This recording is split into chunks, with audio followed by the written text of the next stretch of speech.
Hey guys, so Lord here, back again with another review. Today we'll be taking a look at the Hasbro Marvel Legends Target exclusive, Ragnarok.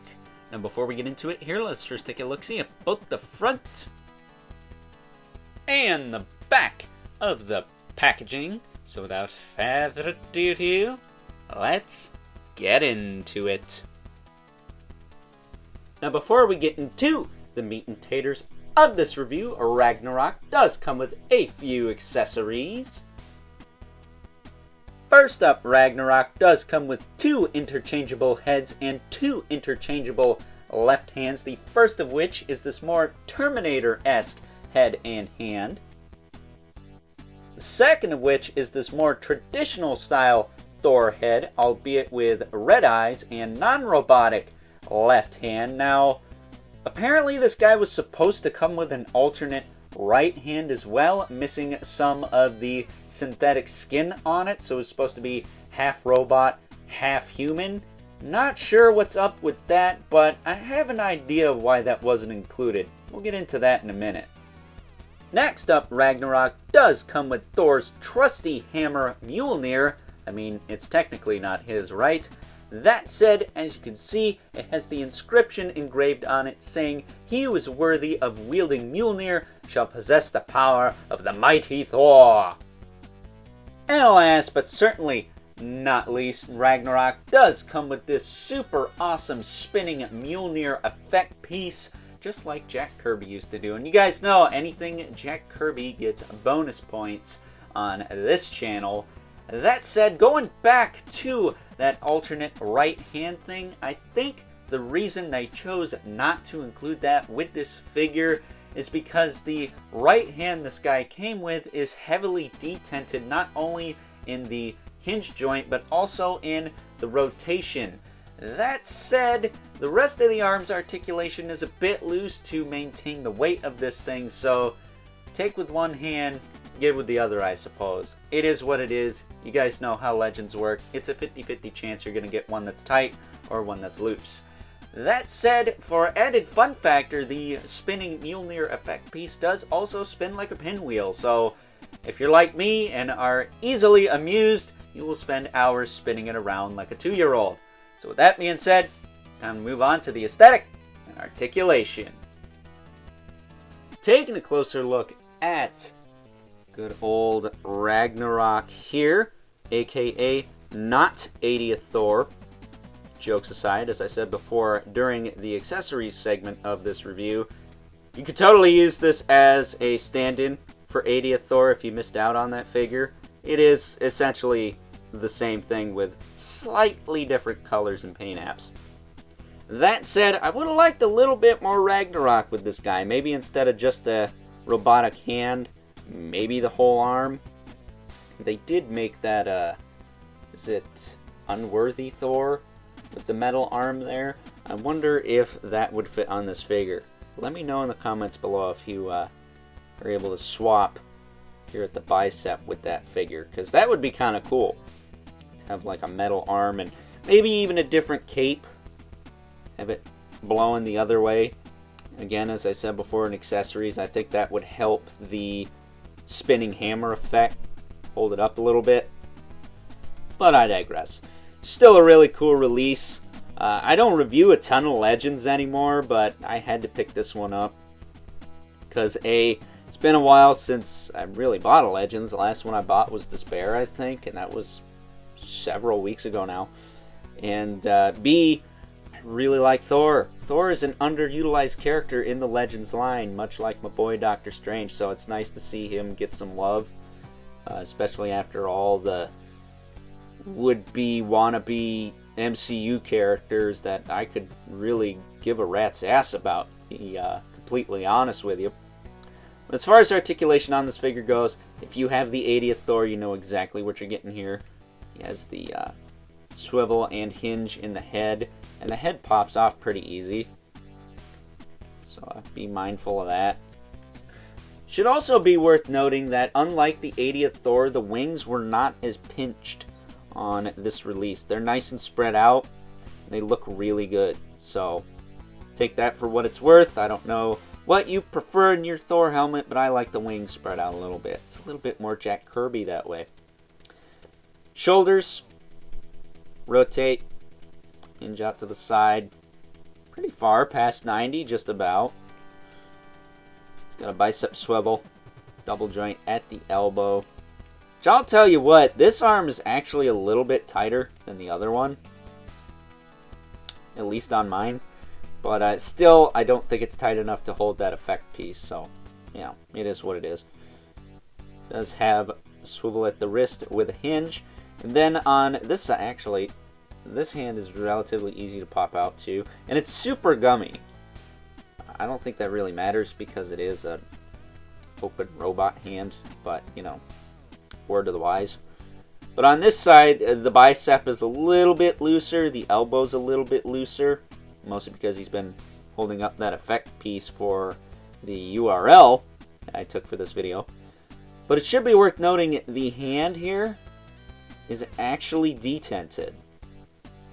Now, that's cool and all, and it's even cooler that it has the proper hinge, the up and down hinge, which I love on grip hands. You guys know that. That's what she said.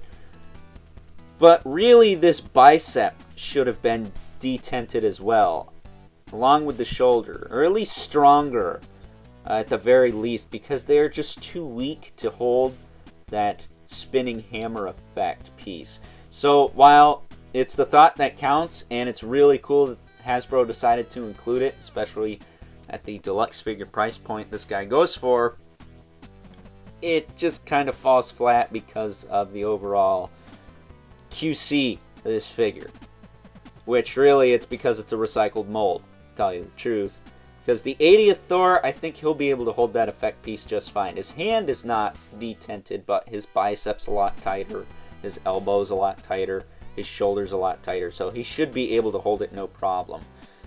If I can pull that off, I will maybe throw in an extra clip of that at the end of the video or something. Diaphragm joint, unlike the 80th one, is super tight on this release. You can crunch forward. You can crunch back. You can rotate here. And tilt side to side. But it is super tight. Super duper tight on this release. The 80th one wasn't bad, but it got super loose on me when I pulled them out for the comparisons segment of this video, so I had to do ye old Elmer's glue trick to tighten it up a bit. That said though, this one being a little bit tighter, I definitely appreciate. And he does have a waist swivel. It should be worth noting that the abs are not sculpted. Technically, they are a slip-on piece. So the waist on this guy is two separate pieces. Not sure why that is. I would think it'd save money if it was one piece, but who am I to judge? Hips, kick out to the side. Okay for a chunkier dude. Back down, forward, back. He has a thigh cut, double joint at the knee.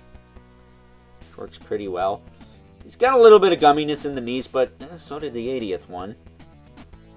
And then this knee on mine, at least, is a little loose because, again, I had him posed up the way I did. So it loosened it up a bit, but it should stiffen back up over time. He's got a boot cut there. And unlike my, well, it sticks out a little bit. Not as much as my 80th one. My 80th one, this cut is a little teeny bit off. Mostly because I don't like boot cuts unless they have a prominent cuff to kind of hide it. And he also has a hinge in the foot with a rocker and pick holes at the bottom of the feet for the display stand he does not come with, but should, especially with that effect piece, because it does throw his weight off a bit too. And the cape is separate, glued on piece, sculpted, this windswept position. Again, I would have liked it to go the other way, just to make him a little bit more different. But it is what it is. I like the sculpt of it, but I wish it was cloth more so than anything, I guess. But I gotta tell you, I really dig this figure. The first time. The 80th release was one of the best Legends of that year, in my opinion, and this guy is no exception. I really like this figure. Even though it is a reissue, of the Legends I've bought this year, which again isn't many, I don't think I've bought more than 10, mind you, this is one of my favorites. It's a really fun figure. The fact you get 2 characters in one is awesome. The fact that it gives people a chance to get the 80th Thor is awesome. And for the price point, I think it's okay. I think you could do a lot worse for 30 bucks. Certainly do worse for 25, but we're not going to talk about that. But needless to say, though, he ain't going to touch War Machine. That's still my favorite deluxe release for the Legends line. That figure is just all kinds of badass, but this guy's no slouch either. So that being said, let's now move on and take a look at some size comparisons. First up here is Ragnarok next to the 80th anniversary Thor, and with the exception of the fact that Ragnarok does have the Terminator-esque head and hand, aside from a few subtle color differences, these are exactly the same figure. Next up, here he is alongside the 80th anniversary Iron Man and Captain America, and while I do feel like the 80th anniversary Thor works well with these two, I think the colors on Ragnarok works even better. That said, if you do have the 20th anniversary of Marvel Legends Cap and Iron Man, I think those look great with the 80th anniversary Thor. And last, but certainly not least, we have our 2 regulars, the Mythic Legion's Brother Mandibulus, 11th spawn as usual, towers over everyone. That's right, even the clone of the great Thunder God is no match for good old Al Simmons here. And side note, Spawn cannot be killed by anything outside of the forces of heaven or hell, so Asgard, you ain't got nothing on him. So that being said, time to wrap things up, some final thoughts. Overall, and as I said before, if you missed out on the 80th anniversary release of good old Thor, then this is by far the next best thing. In fact, I think it's an even stronger release because you technically get 2 characters in one, and you get the spinning hammer effect piece, albeit it is a bit too heavy for this figure to hold onto, especially with the arm as loose as it is on my particular figure.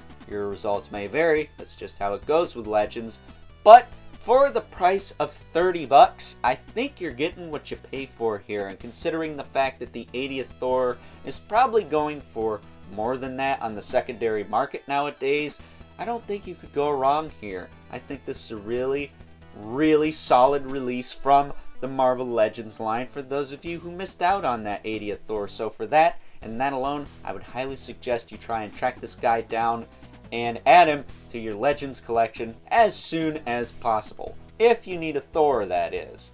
That said, it is a Target exclusive, so it shouldn't be too difficult to find, but I could see this one being a little bit more on the sought-after side after some time goes by. So with that being said, I hope you guys enjoyed this review. If you are so inclined, please don't forget to comment, like, subscribe, and hit the bell so you know whenever I upload more reviews like this one. If you haven't already, please hit me up on Instagram at Overlord Productions. But as always, keep the comments civil, because the world sucks enough as it is, especially when you get a cool effect piece and it's just too darn heavy for the figure. I mean, damn.